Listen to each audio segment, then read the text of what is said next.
Boa noite a todos. Eu achei que vocês nem vinham com esse frio, gente. Parabéns, tem bônus hora dobrado hoje. Bom, esse livrinho que a gente fala, que eu carinhosamente falo livrinho Caminho, Verdade e Vida, tem 180 lições, assim como os outros da coleção desse, que foi escrito pela mãozinha do Chico, mas intuído pelo Emmanuel. 180 lições de cada um deles serve para a gente viver uma vida boa. Já tem noções básicas e noções do que fazer e o que não fazer aqui na Terra para viver melhor. E a lição da noite que ficou para nós chama assim: Quem sois? Todas essas lições foram tiradas de frases, de escrito, de alguma coisa curtinha que tinha nos evangelhos de Cristo ou que Cristo mesmo ensinou para os seus meninos, os seus estudantes que andavam com ele para lá e para cá, e que depois escreveram essas lições para não esquecer, porque um belo dia, quando Jesus contou para eles que em breve não estarei mais convosco, ele disse: olha, vocês que vão espalhar essa boa nova por aí. E aí eles ficaram com medo: e se a gente esquecer? Como é que a gente vai falar dessas coisas para os outros se a gente não lembrar, se as próximas gerações não souberem porque a gente esqueceu? Então eles começaram a escrever e fizeram os evangelhos. E a frase de hoje, para nós, ela é maravilhosa. Está escrito nos Atos dos Apóstolos e, obviamente, veio de Cristo. Normalmente essas frases vêm de Cristo ou de Paulo. Paulo era aquele que era Saulo, vocês lembram da historinha, né? Saulo ruim, que é um fel, perseguia os cristãos, matava, e em uma única existência ele saiu dessa crise perversa de vida que ele tinha e se transformou num divulgador do evangelho, do bem, da paz, da boa nova. Então, para mim, assim, eu desconheço outro espírito que tenha feito uma mudança tão rápida. Em uma única existência, mudar de ruim para bom e ser, assim, um bom muito intenso. Bom, o Paulo era bem conhecido entre todos, justamente por isso. E aí a frase que o Emmanuel vai explicar para nós diz o seguinte: mas o espírito maligno lhes respondeu: eu conheço a Jesus, sei bem quem é Paulo, mas vós, quem sois? Claro que o espírito maligno é audacioso. Não pense que era espírito maligno só para essa pessoa aqui que foi afrontada. Eles vêm para nós também. Obsessores, qualquer um que queira nos afrontar pode sim vir até nós. Não é porque a gente é espírita, não é que a gente veio aqui na terça-feira fria da noite, que a gente não vai receber um ataquezinho volta e meia vez ou outra. Todos entendemos até aqui? Então presta bem atenção, liga bem aí os teus ouvidinhos de ouvir para entender a lição da noite. E Emmanuel vai explicar para nós como se defender desses ataques. Olha bem. Ele começa assim, olha como ele explica bem facinho para nós. Qualquer expressão de comércio mesmo, venda, qualquer expressão de comércio tem sua base no poder aquisitivo. Para obter, é preciso possuir. Entendido? Para você comprar uma coisa, você tem que ter dinheiro, você tem que ter crédito, você tem que ter algum jeito de pagar isso ali que você quer, uma coisa material. E ele continua. No intercâmbio entre os dois mundos, o terrestre e o espiritual, o fenômeno obedece aos mesmos princípios. Nas operações comerciais, sendo de César, lá daquele tempo, ou de agora, funciona do mesmo jeito, você tem que ter crédito. A mesma coisa nas operações de permuta espiritual. Requisitam-se valores individualíssimos com os sinais do Cristo. Se você pretende proteção, se você pretende saúde física, espiritual, ajuda para coisas difíceis, um auxílio para concluir a tua prova, para passar um momento difícil, você vai ter que ter crédito. Crédito espiritual. E o que é isso? Crédito espiritual é o tanto de bem que você é capaz de fazer. Olha como Emmanuel continua. O dinheiro de Jesus é o amor. Essa é a moeda de troca, e ele sempre disse isso. Em todos os momentos, em todas as suas pregações, por onde ele andava, ele explicava que você precisa fazer amigos, que é bom que você faça o bem, que o bem é sempre bom, que você consegue grandes coisas fazendo o bem, que a tua vida no bem é boa. Até aqui entendemos? gente responde para mim, senão eu penso que vocês já dormiram ou foram. Entendemos até aqui? Pois bem. Às vezes a gente se faz de bobo. Às vezes, quando a gente está na aprovação, a gente diz, Deus, eu vou lá, eu faço isso, eu faço aquilo, eu ajudo a casa, eu vou nisso, vou naquilo. E você está fazendo isso para mim como se fosse Deus que fizesse as coisas ruins para a nossa vida. Às vezes a gente dá uma de criancinha do pré-escolar e fica cobrando de Deus como se fosse Ele que fizesse o erro na nossa vida. E a maioria de nós reage do mesmo jeito. Quando a gente está numa fase boa da vida, a gente diz, tudo é bom, é claro que o evangelho é assim mesmo, é claro que eu sou espírita, é claro que eu sei que tudo depende de mim. Na fase boa a gente é assim. Começou a apertar o sapato, a pedrinha veio, ou seja, a aprovação está ali na tua vida, o filho está te respondendo, alguém te traiu, alguém roubou de você, bateram no teu carro, sei lá, qualquer coisa assim que acontece, que a gente sofre, a gente já começa, viu? Eu não sei se vale a pena mesmo ser bom. Porque olha aí, eu sendo assim, boa do jeito que eu sou, olha o que me acontece. E a gente começa a falar esse tipo de coisa e vai se sentindo assim, vítima. A gente vai sentindo que Deus não é justo, que não era bem assim, como eu tinha aprendido aqui em todas as palestras. E a gente fica bobo ao pensar isso. E que o Emmanuel traz para nós, assim, claramente, funciona igual. Se você tem crédito, você tem direito de pedir. Se você tem crédito no bem, se você pratica o bem, você tem crédito para receber esse bem na tua vida. Isso é bem óbvio, mas às vezes a gente não faz. Às vezes a gente é motorista, vou dar um exemplo bem meu, característico meu.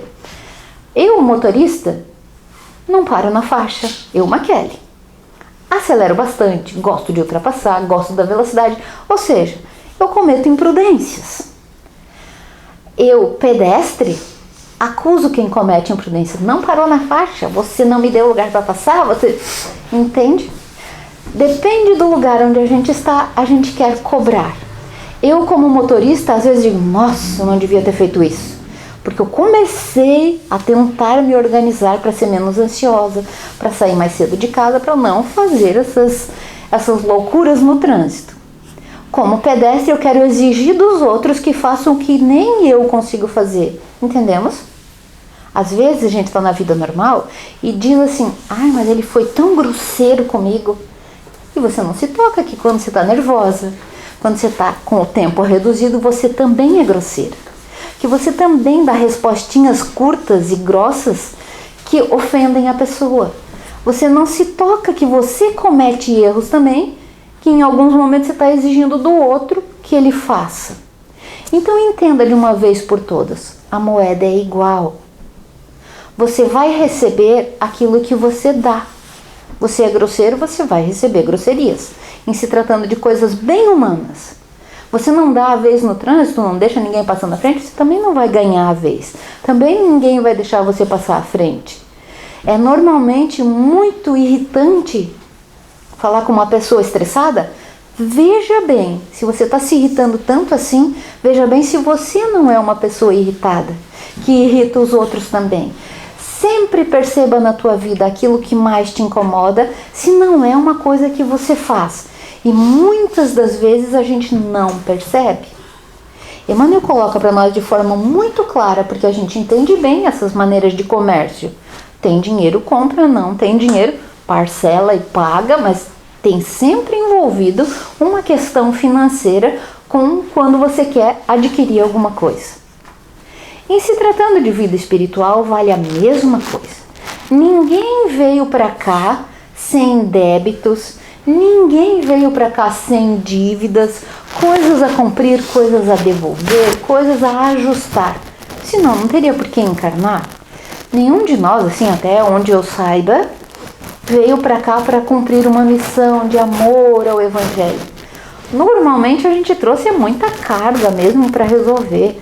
Pendências que a gente deixou, atividades que a gente não concluiu, coisas que a gente fez mal feito em outras vidas, pessoas a quem a gente estragou um pedaço da vida e agora quer retornar, quer devolver. Então nós todos trazemos missões e coisas a cumprir. E precisamos de ajuda para essas coisas.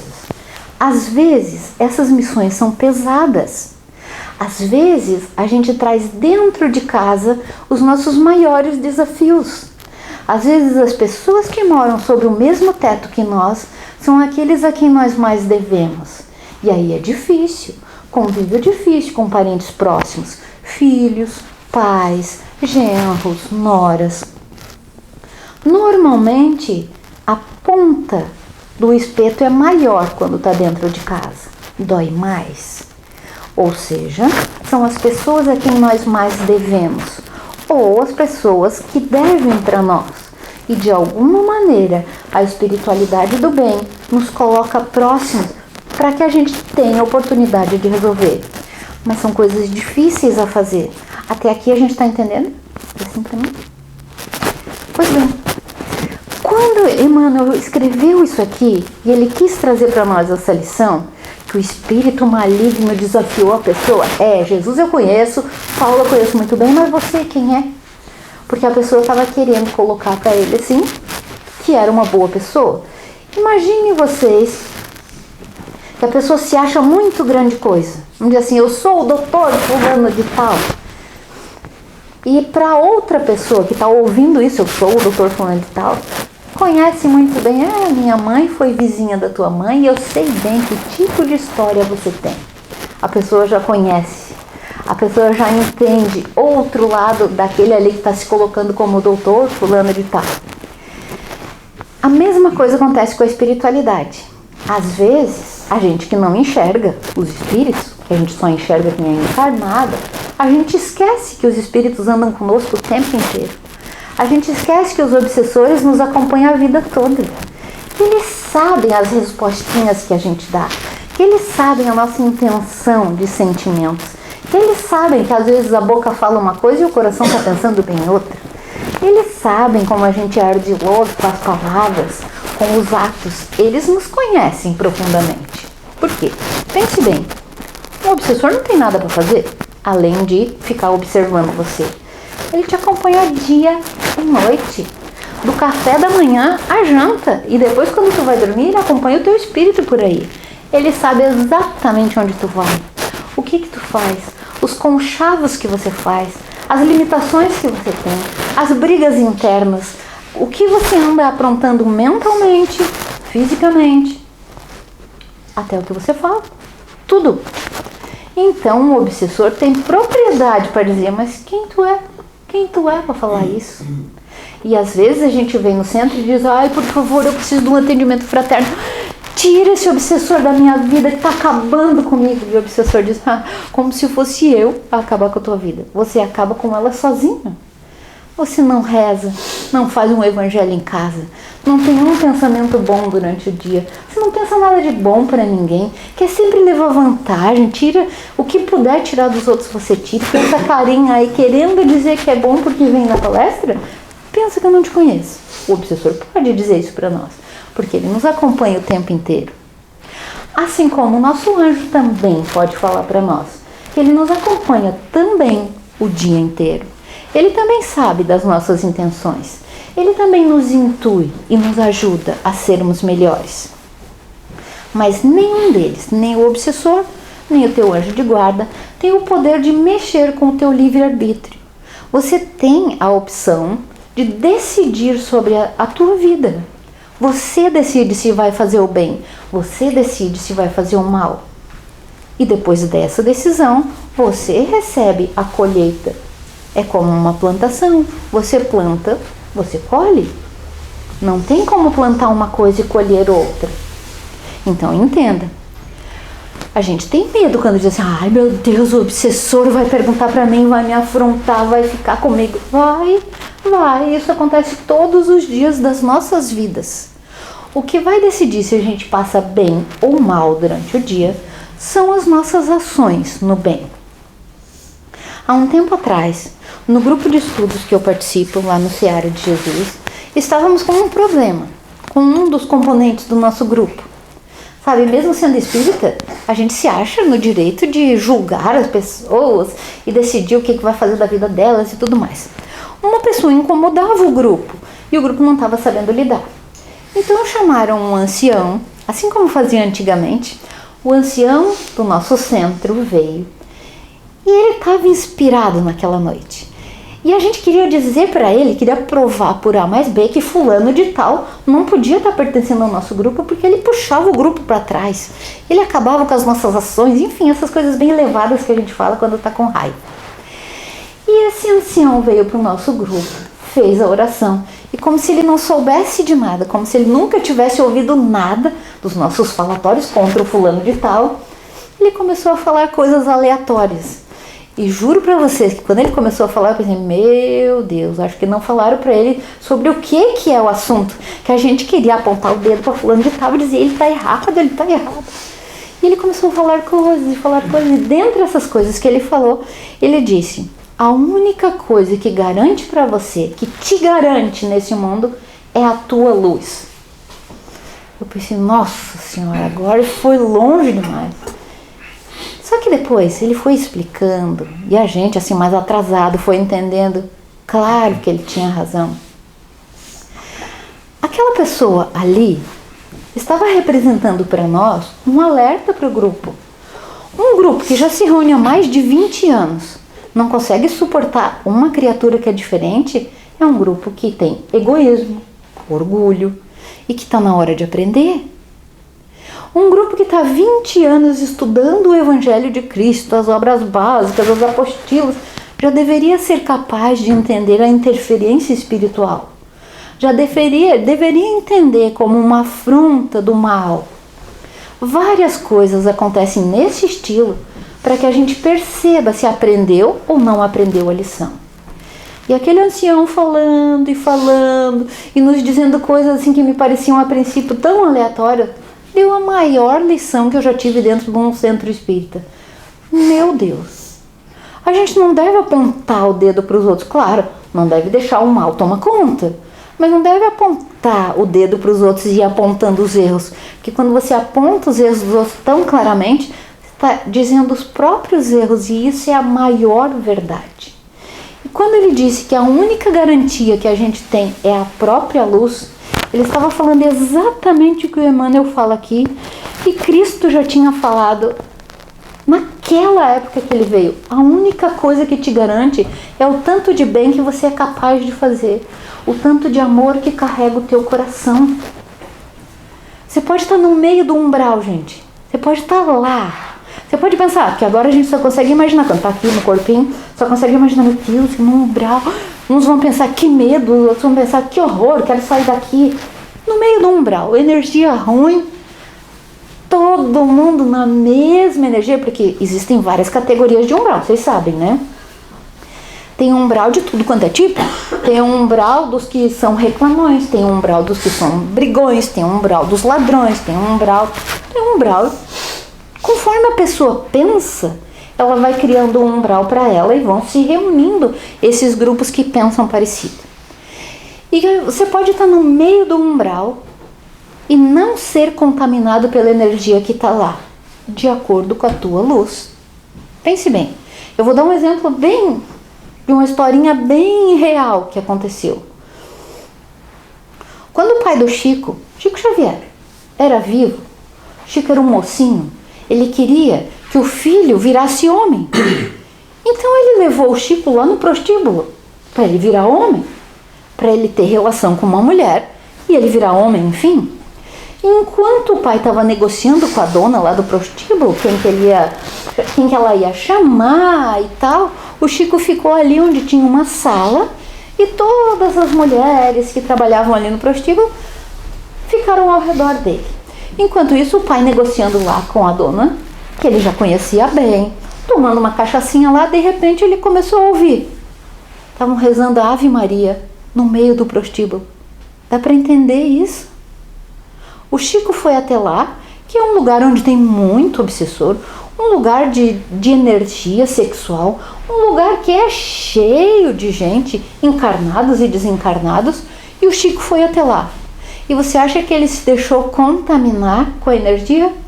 Não, ele fez exatamente o contrário. Ele enxergou todas aquelas mulheres, enxergou todos os espíritos que estavam lá, se compadeceu deles pelo gasto de energia, pela dissipação de energia e ensinou para eles uma maneira de guardar a energia.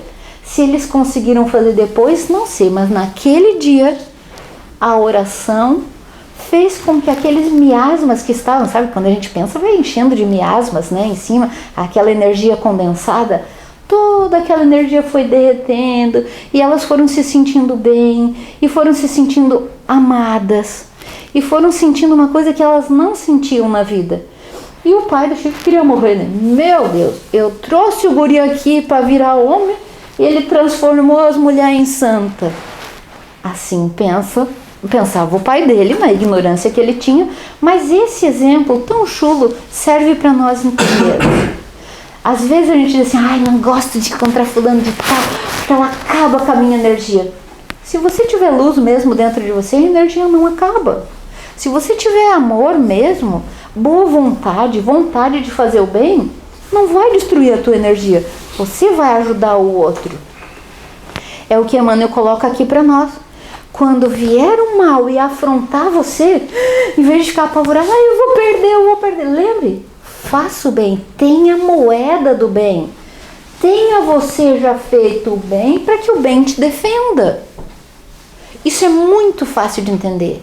E do jeitinho que Emmanuel colocou, que eu adorei, colocar nessa forma de troca, de moeda, faz a gente entender muito mais claramente. Porque a gente é humano.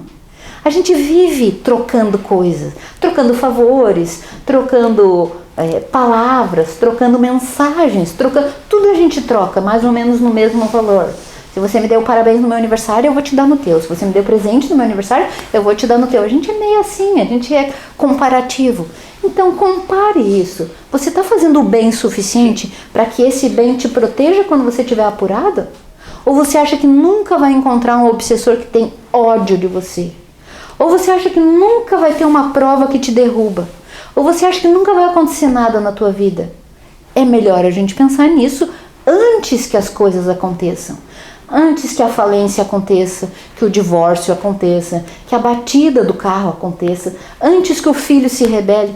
Não estou dizendo que não vai acontecer, mas eu estou dizendo que você vai ter fundos morais, fundos espirituais, moeda de troca, para não ser tão difícil passar por isso.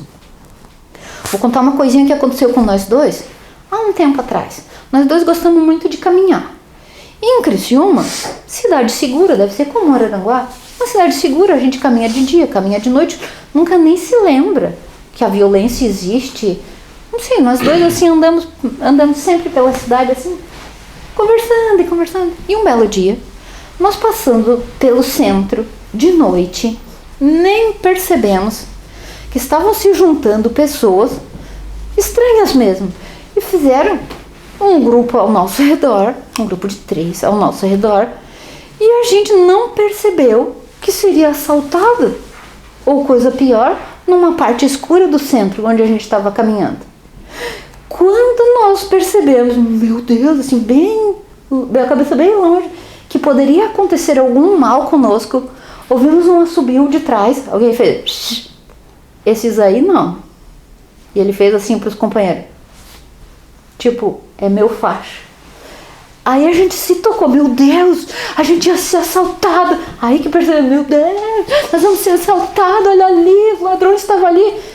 Quando os dois que estavam na frente ouviram o assobio do de trás, saíram, fizeram assim para ele, saíram, e aí que a gente foi se tocar, olhando para trás. Quando a gente olhou, era um dos clientes nossos, que a gente chama assim, as pessoas que vão pedir lá no nosso portão, a gente chama de cliente. E ele sempre ajudava esse cliente.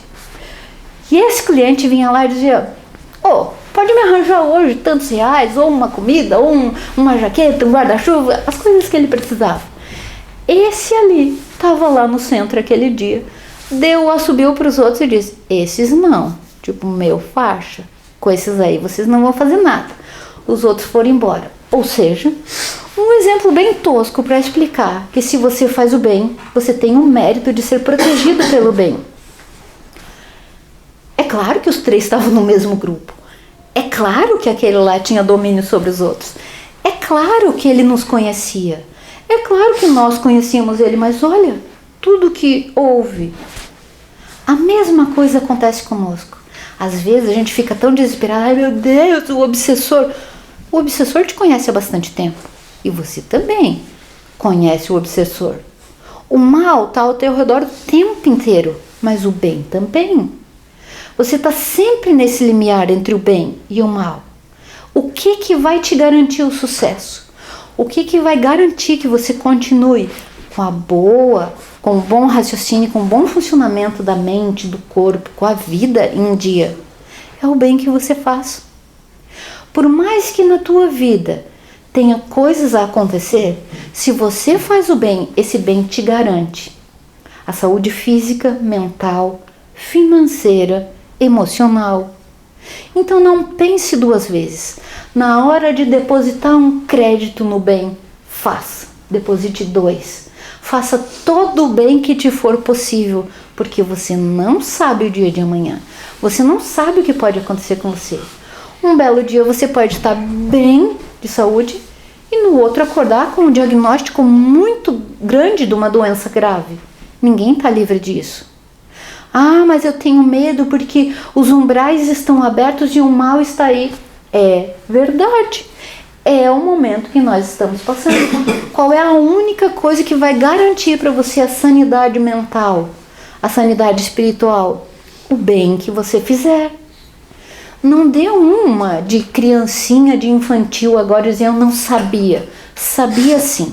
Emmanuel nos trouxe claramente aqui. Você vai ser defrontado pelo mal? Vai. Ele vai dar de dedo na tua cara e perguntar: quem é tu para falar isso? Acontece que, se você faz o bem, vai ter um crachá bem brilhante aqui.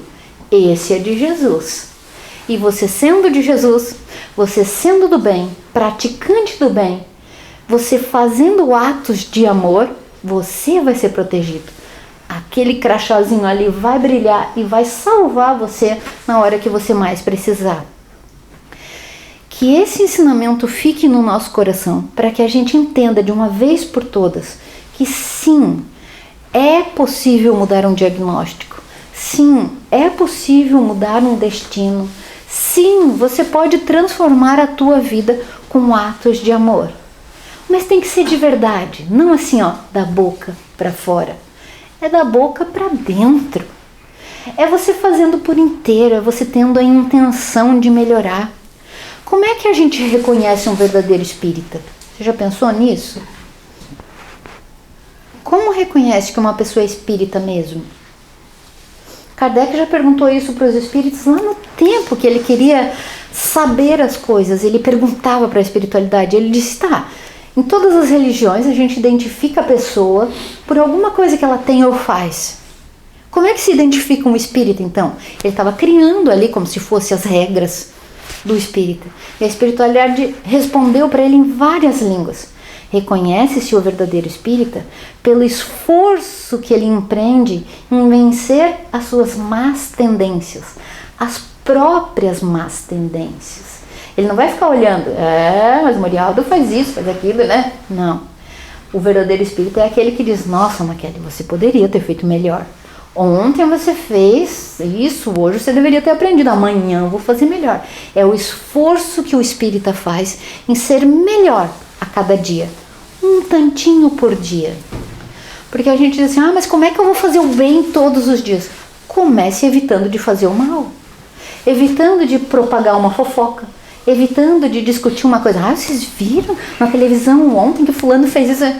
Evite de falar o mal. Isso já é um bem que você faz. Evite de contar uma fofoca. Evite de fazer um comentário desastroso que pode acabar com a alegria de alguém. Evite coisas que você sabe que são ruins. E se você quer um jeito de aprender a ser melhor, é muito simples. Faça para o outro o que você quer que seja feito para você. É tão simples que a gente não faz. A gente diz: mas no outro é mais fácil porque ele é isso, ele é aquilo. Não, é igual para todo mundo. O que muda é a vontade que a gente tem de mudar e de fazer de verdade. Então tenha isso como balizador das tuas decisões. Faça para o outro o que você gostaria que fosse feito para você. Só. Mas eu não gostaria que falassem assim de mim. Então não fale. Mas eu não gostaria que alguém tirasse isso de mim. Então não tire. É simples. Só que não é fácil de fazer. Porque a gente está muito acostumadinho a dizer: mas... A pessoa vai lá na farmácia, eu sou farmacêutica. pessoa sabe que só pode comprar alguns medicamentos com receita médica. E a pessoa pergunta, eu sei que só vende com receita, mas tu não pode me vender? Sabe que só vende com receita. Mas a pessoa, principalmente, né, nós brasileiros, temos aquela vontade de dar uma burlada na lei, dizer, não pode. Só aplica injetável com receita. Mas tu não pode fazer pra mim? Não. Mas e se eu ver no cantinho? E se for assim escondidinho, tu não pode fazer pra mim? Não. A gente tem mania de pedir aquele descontinho a mais, de pedir aquela coisa que não dá pra fazer. Assim a gente faz na vida física e quer fazer na vida espiritual também. Acontece que na moeda espiritual não tem como enganar. Ou é, ou não é. Por isso que Emmanuel diz, se alguém te perguntar quem sois, e normalmente é o espírito que está ali há tanto tempo te observando, mas quem é tu para falar? Quem é tu? Ele vai fazer. Tenha crédito, tenha moral para dizer, tenha essa força do bem para te ajudar, para ser o teu escudo. E aí você vai bem. E aí não importa se o umbral está aberto, se o mal está dominando, se a loucura está geral, se a gente nunca vendeu tanto medicamento para loucura como estamos vendendo agora, não vai importar. Se você tiver o bem dentro da tua casa, se você tiver o bem dentro da tua vida, da tua empresa, ali não vai ter o mal. Para encerrar, eu vou contar o último caos. Eu fui gerente de uma farmácia por 26 anos. E num determinado período, aquela rota, mas tem farmácia em tudo quanto é lugar, tem um monte de farmácia. Nós tínhamos uma rota onde passava o crime, a polícia chamava de rota do crime, lá em Criciúma. E tinham 9 farmácias nessa rota. E elas eram assaltadas todas as semanas, inclusive a que eu era gerente. Então as perdas eram muitas, assim. E as perdas materiais e também as emocionais, porque não é fácil. Você fica com medo, você fica com receio de trabalhar, perde funcionário. Então o emocional fica muito abalado. E um belo dia, eu olhando, a farmácia ficava exatamente na frente de um supermercado grande e trocou o gerente daquele supermercado. E eu estava chegando, estacionei o carro, estava chegando e eu vi uma reunião de pessoas com a porta do mercado fechada e eu pensei, meu Deus, o que aconteceu no mercado? O gerente tinha chamado os funcionários que abriam a loja para rezar. E aquilo foi acontecendo todos os dias. Cada vez que estacionava o carro, eu olhava eles rezando antes de abrir a porta. Quando eles abriam a porta do mercado, os primeiros clientes entravam e eram cumprimentados por ele. E eu fui lá perguntar para ele, é isso mesmo que eu vi? Você reza antes de abrir o mercado? Ele, sim, eu peço a proteção de Deus e Jesus fica conosco o dia inteiro. Eu, nossa, que corajoso, né? Ele falar assim de Jesus para os funcionários. Daí ele falou para mim, por que você não faz o mesmo? Porque a gente estava sendo assaltado todo mundo junto. Era num horário, no outro, no horário. E ele disse, por que tu não faz o mesmo? Eu, quem sabe? Levei um tempo para ter coragem, gente. Porque a gente não é muito, mesmo sendo espírita, mesmo sendo palestrante, a gente tem vergonha. A gente tem vergonha de mostrar o nosso melhor, o que a gente já aprendeu para os outros. Eu fiz uma reunião com os meus funcionários e perguntei para os 3 que abriam comigo se teria problema para eles se a gente rezasse antes de abrir. Tu acredita que eles ficaram felizes? Claro, vamos fazer. Começamos a rezar. E olha o que aconteceu. Eu não sei dizer quanto tempo levou, mas as farmácias eram assaltadas e a nossa, não.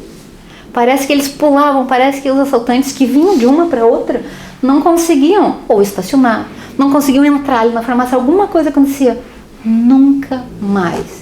E a gente já estava até no roteiro da polícia. A polícia já estava estacionando o carro na frente de tantas vezes que tinha sido assaltada. E depois daquilo nunca mais. Ficou para mim. Deus às vezes faz isso pela ignorância da gente. Ficou para mim como a certeza. Onde tem oração, onde tem o bem, o mal não consegue entrar. Eles até vinham, a gente via motoqueiro com capacete, né? Não conseguia entrar por alguma razão. Eles perdiam a vontade de entrar ali. Então lembre disso, uma coisinha tão simples, mas lembre disso na tua vida. Você quer se defender do mal? Em vez de se defender do mal, faça o bem. O bem que você fizer te defende do mal. Entendemos? Então que assim seja, que a gente tenha essa coragem e que a gente fale cada vez mais do bem, que a gente faça cada vez mais o bem e reze dentro de casa. Bom, antes de devolver a palavra, eu quero dizer para vocês que eu trouxe aqui uns cartõezinhos que tem aqui atrás o nome dos nossos 2 canais no YouTube. Nós divulgamos todas essas palestras que nós fazemos, nós divulgamos nesses canais no YouTube. O primeiro é Espírita, chama Pílulas de Renovação, que divulga todas essas palestras espíritas que a gente faz por aí. Para quê? Para que as pessoas que não têm condição de vir aqui, ou não têm coragem, ou não conhecem mesmo, por alguma razão não vêm, para que eles tenham pelo menos no celular alguma fonte do bem, porque o mal se dissemina rápido. Publica ali um assalto, publica um assassinato, alguma coisa, já tem 10 mil views em 1 hora, mas o bem demora. Então vamos ajudar a divulgar o bem, e isso é fazer o bem também. Aqui nesse canal, vocês entram lá, dão seus likes em algumas palestras, se inscrevem para deixar o canal mais forte, para que ele dispare, o próprio YouTube, que é uma empresa, dispare essas palestras para as outras pessoas que não têm condição de vir. E o de baixo, o canal de baixo, é um canal para autoestima, para beleza e também para prevenção do suicídio. Às vezes a gente coloca um conteúdo tão bom numa coisinha tão simples, porque a pessoa não tem coragem de ser espírita, de ouvir alguma coisa espírita. Então ela ouve de outra coisa, de outra maneira. Então entrem lá também e dão uma forcinha de vocês. Pode ir distribuindo. Atrás desse cartãozinho tem uma mensagem. Considere que é uma mensagem do teu anjo para ti. Que assim seja.